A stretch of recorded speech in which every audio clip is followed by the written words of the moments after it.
తనను మోసగించాడంటూ కోపంతో మాజీ ప్రియురాలు చేసిన ఘాతకం చర్చనీయాంశమైంది. హైదరాబాద్ జూబ్లీ హిల్స్ పరిధిలో ఈ ఘటన చోటు చేసుకుంది. కారులో గంజాయి పెట్టించి పోలీసులకు పట్టించింది. ఈ మోసానికి పాల్పడింది లా స్టూడెంట్ కావడం విశేషం. పోలీసుల విచారణలో ప్రియురాలి నిర్వాకం బయటపడింది. ఈ కేసులో యువతితో సహా 7 వ్యక్తులను అరెస్ట్ చేశారు. మొత్తం 40 గ్రాముల గంజాయి స్వాధీనం చేసుకున్నారు. నిందితులను అరెస్ట్ చేసి రిమాండ్కు తరలించారు జూబ్లీ హిల్స్ పోలీసులు.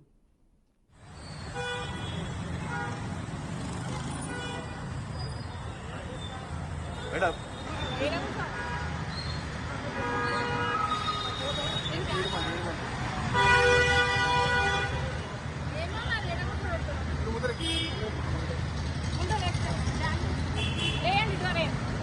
బ్యాగ్ తీసుకురావద్దాం మీరు అప్పుడే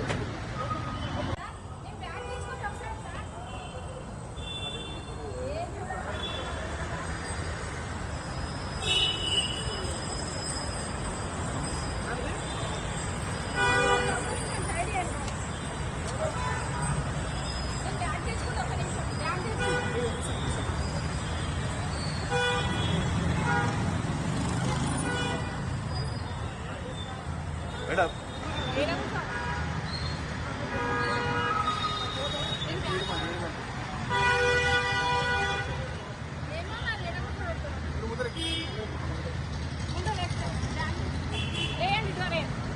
బ్యాగ్ తీసుకురావద్దాం మీరు అప్పుడే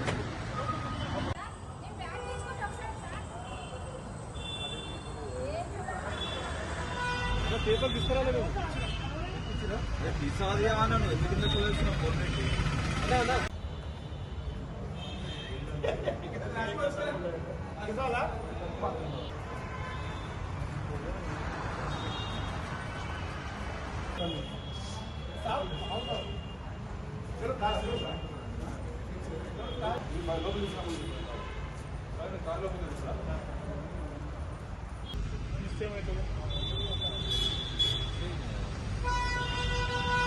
పేపర్ తీసుకురాలేదు తీసాది అన్నాను ఎందుకు చూడాల్సిన ఫోన్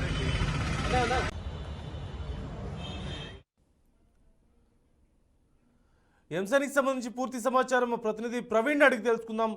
ప్రవీణ్, ఒక యువతి తన ప్రియుడిని కావాలనే పోలీసులకు పట్టించినట్లుగా తెలుస్తోంది గంజాయి అతని కారులో పెట్టి. డీటెయిల్స్ ఏంటి, ఆ యువతికి సంబంధించిన వివరాలు ఏంటి, అసలు వారి మధ్యలో ఏం జరిగింది? అయితే నందు వీళ్ళు ఎవరైతే హైదరాబాద్ లో ఇప్పుడు జూబ్లీ హిల్స్ పోలీస్ స్టేషన్ పరిధిలోన జరిగినటువంటి మాజీ ప్రియుడు మోసం చేశారనే ఉద్దేశంతోనే అయితే ఆయనను ఎలాగైనా పోలీసులకు ఇరికించాలనే ఉద్దేశంతో అయితే కారులో 40 గ్రాముల గంజాయి కారులో పెట్టేసి పోలీసులకు ఫోన్ చేసి ప్రియుడిని ఇరికించే ప్రయత్నం చేసిందని చెప్పాలి. అయితే అదే కోణం లోపల అయితే సంఘటన స్థలానికి చేరుకున్న పోలీసులు అయితే దాన్ని ట్రేస్ చేయడం జరిగింది. ట్రేస్ చేసి ఈ గంజాయి ఏ విధంగా వచ్చిందనేది అయితే దర్యాప్తు కొనసాగించారు. దర్యాప్తు కొనసాగించిన నేపథ్యం లోపల ఆ యొక్క యువతి యొక్క నిర్వాహకం కూడా బయటపడింది. అయితే ఇప్పటికే ఈ యువతి లా చదువుతుంది కాబట్టి తన న్యాయవాద తెలివితేటలు అన్ని కూడా ఉపయోగించేసి ఎలాగైతే నన్ను మోసం చేశాడు కాబట్టి ఏ కేసులో ఇరికిస్తే ఇతను బయటికి రాకుండా ఉంటాడని బాగా పథకం ప్రకారం ఆలోచించేసి గంజాయి కేసులో ఇరికేస్తే ఇప్పుడు తెలంగాణ ప్రభుత్వం బాగా వాడివేడిగా సాగుతున్నటువంటి చర్చ కాబట్టి ఈ యొక్క గంజాయి కేసులో విరికేస్తే ఆయన బయటికి రాకుండా ఉంటాడనే ఉద్దేశంతో తన యొక్క స్నేహితులు సహాయం తీసుకుంది. తన స్నేహితులు 7 మంది సహాయం తీసుకొని అయితే గంజాయిని తీసుకొని వచ్చేసి ఆ యొక్క కార్లో పెట్టడం జరిగింది. పోలీసులు విచారణ చేసిన పిమ్మట ఈ యొక్క యువతితో పాటు ఎవరైతే ఈమెకు సహకరించారో ఆ సహకరించిన 7గురిని కూడా మొత్తం టోటల్ గా ఈ రోజు వాళ్ళని రిమాండ్ కు తరలించడం, అరెస్ట్ చేయడం జరిగింది. అరెస్ట్ చేసిన రిమాండ్ కు కూడా తరలించడం జరిగింది. అంటే గతంలో కూడా వీళ్ళిద్దరు కలిసి చెత్తాపట్టాలు వేసుకొని తిరిగిన వాళ్ళు, మంచి స్నేహితులు. ఆ స్నేహం కాక ప్రేమగా మారింది. ప్రేమగా మారిన క్షణంలో కూడా వారిద్దరి మధ్యన కొన్ని వివాదాస్పదాలు రావడం చేత ఇద్దరు విడిపోయారు. విడిపోయిన వెంటనే ఈమె పగ తీర్చుకోవాలని అనుకుంది.